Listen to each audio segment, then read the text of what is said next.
নমস্কার, আশা করি সকলে খুব ভালো আছেন আর আমিও ভালো আছি। তো সুচিপাড়া ফলস থেকে এসে নীলামালা ট্রেক করে ওখান থেকে সোজা চলে এসেছি ইডাক্কাল কেভ দেখার জন্য। ইডাক্কাল কেভ এখান থেকে আর মাত্র 5-10 মিনিটের মতো দূরত্বে অবস্থিত।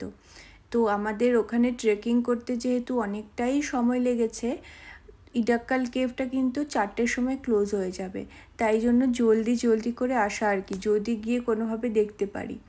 কারণ ইডাক্কাল কেভে যাওয়ার জন্য একটা লম্বা ট্রেক নিতে হবে, আর রাস্তাটা মনে হচ্ছে না অবশ্যই খুব ভালো থাকবে বা ইজি ট্রেক হবে, তো তাই জন্যই জলদি আসা। ইডাক্কাল কেভ পৌঁছতে আমাদের প্রায় 2:30-3:45 মতো বেজে গিয়েছিল। তো এখান থেকে সোজা আমাদের যেতে হবে লাঞ্চের জন্য, বাট সময় মতো আজকেও লাঞ্চটা হবে না। আসলে ঘুরতে আসলে না কখনোই সময় মতো এগুলো হয় না। তো এখান থেকে না নিয়ে নিতে হবে হচ্ছে বাইক বা স্কুটি বা যাই আসে না কেন, সেটা পার্কিং ফি নিয়ে নিতে হবে, মানে টিকিট নিয়ে নিতে হবে। আর সেটার জন্য টাকা লেগেছিল হচ্ছে 10 টাকা বা 20 টাকা মতো, আমার ঠিক মনে পড়ছে না। তো চলুন, এখান থেকে আর একটুখানি দূরত্বে আছে। ও হ্যাঁ, যেটা বলছিলাম, লাঞ্চ ডিনার বা ব্রেকফাস্ট কিছুই সময় মতো হয় না। তো তাই জন্য আমি কি করি, সবসময় নিজের সাথে কিছু না কিছু শুকনো খাবার, যেমন বিস্কিট, কেক, এগুলো ক্যারি করি, তাছাড়া জলও ক্যারি করি।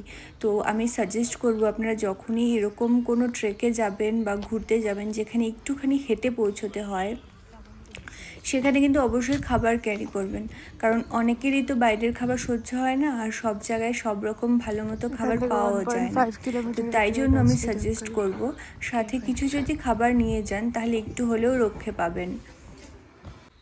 এখানে গাড়ি পার্ক করে এখান থেকে প্রায় 1.5 কিলোমিটার মতো রাস্তা হেঁটে যেতে হবে, দেন ওখান থেকে কেভ শুরু হবে। তো এই যে গোটা রাস্তাটা আছে, এটা কিন্তু খাড়াই উতরাই মিলিয়ে মিশিয়ে আছে, তাই জন্য হাঁটতে একটুখানি কষ্টও হয়। আর জলের বোতল যাই আপনি নিয়ে যাবেন না কেন সাথে করে, সেটা ইডাক্কাল কেভের ঢোকার মুখেই আরেকটা গেট আছে, ওখানে জমা করে যেতে হবে। এবার ওখানে জমা করে নয়, সরি, ওখান থেকে একটা স্টিকার দেবে, যেটা আপনার বোতলে ওরা স্টিক করে দেবে। ওটা প্রাইস নেবে 220 রুপিস। ওটা আপনি যখন আবার ফেরত আসবেন, সেটা ওরা স্টিকারটা তখন রিমুভ করে দেবে। বেসিক্যালি এটা এই জন্যই করা হয়েছে যেন কেউ জলের বোতল বা প্লাস্টিকের কোনো জিনিস ওপরে ফেলে নোংরা না করে। তো এটা ভালোই একটা উদ্যোগ আমার মনে হলো।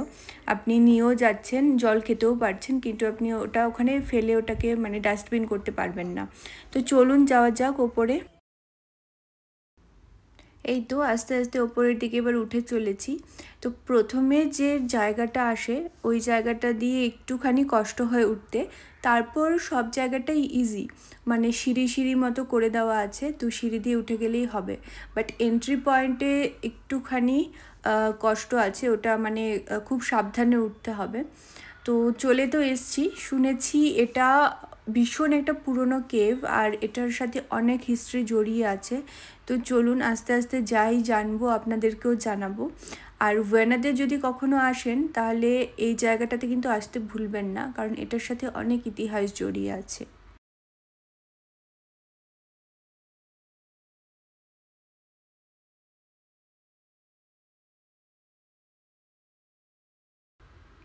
ওই যে দেখুন, বলেছিলাম না সিঁড়ি করে দেওয়া আছে, এই সিঁড়িগুলো ধরেই ওপরে উঠে যেতে হবে।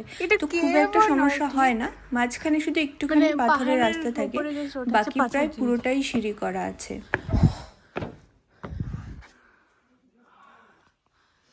মেঘালয়ের কেভগুলোতে তো আকাশই দেখা যায় না।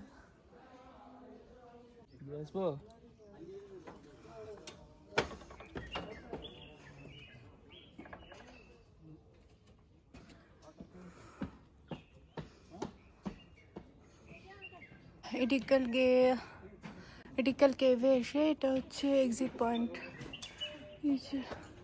এখানে লেখা আছে, কোথায় গেল, হ্যাঁ এটা হচ্ছে এক্সিট পয়েন্ট। এই দিক দিয়ে নেমে যেতে হবে। ওপরে একটা সিঁড়ি আছে, বাট ওপরে জাস্ট ওপর থেকে ভিউ দেখার জন্য, আর কোনো কেভ টেভ সেরকম নেই। ঢোকার সময় যতটুকু ছিল সেটাই কেভ। এই যে এখান থেকে ভিউটা বেশ ভালো। তো আমি এখানে দাঁড়ালাম, আমার বন্ধু উপরে গেছে দেখতে কি আছে।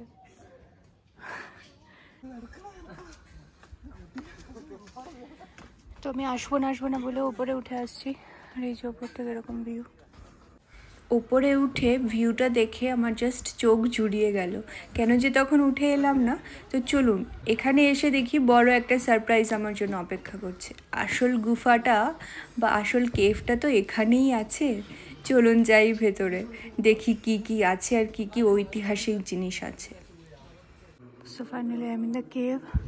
আর এই যে দেখুন কেভের গায়ে কি সুন্দর সুন্দর এরকম দাগ কাটা আছে। এই দিক দিয়ে নেমে আসতে হবে।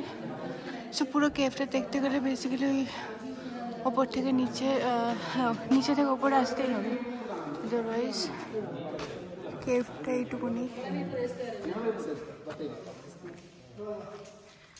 সো এখানে গভর্নমেন্ট অফ ইন্ডিয়া থেকে দুজন পোস্টেড আছেন যারা পুরো ঐতিহাসিক জিনিসটাকে বুঝিয়ে দিচ্ছেন।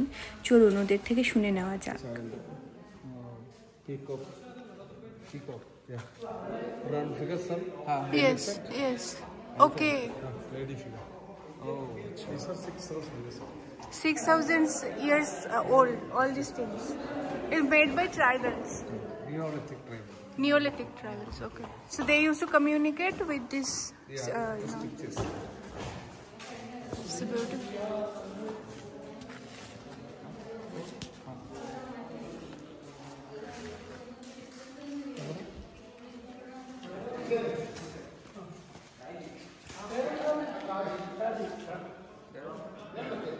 Standing on a wheel cart or pull-up cart. Lady figure. This is a stone tools model. Stone knife. Come.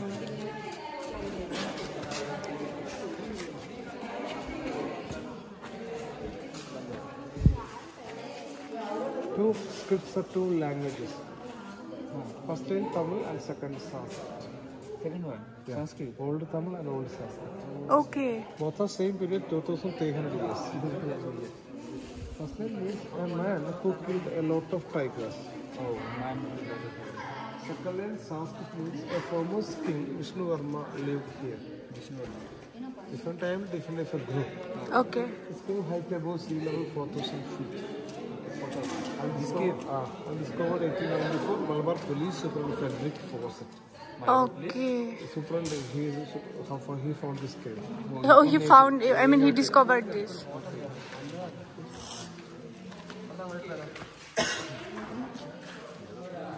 1000 years back, এই কার্ভটা আর্থকুইকের জন্য তৈরি হয়েছিল, সরি এই কেভটা। আর নিওলিথিক ট্রাইবেলস এই এরিয়ার, ওরা বেসিক্যালি ওই আর্ট ফর্মগুলো অ্যান্ড কার্ভগুলো ইউজ করতো ফর কমিউনিকেশন। অ্যান্ড ওগুলো বলা হচ্ছে যে কিছু 6000 ইয়ার্স ব্যাক, কিছু 3000 years back. But the thing is, ওপরে যাওয়ার পর ওই কার্ভগুলো দেখতে ভীষণ সুন্দর। আর এটা এখানকার কোনো এক পুলিশ সুপারিনটেন্ডেন্ট উনি ডিসকভার করেছিলেন এই কেভটা ওপরে, তো ওটাই এখনও আছে। আর ট্রেকিং রাস্তা খুব সুন্দর, কোনো রকম প্রবলেম নেই, ইজিলি যাওয়া যাবে। ব্যাস এইটুকুই, দেখতে ভীষণ ভালো। আর যা parking fee and all, ticket and all সমস্ত কিছু ভিডিওতে অ্যাড করা আছে। সো যদি কখনো এদিকে আসেন আপনারা, তো অবভিয়াসলি এটা ভিজিট করবেন। It's worth it because it's historical.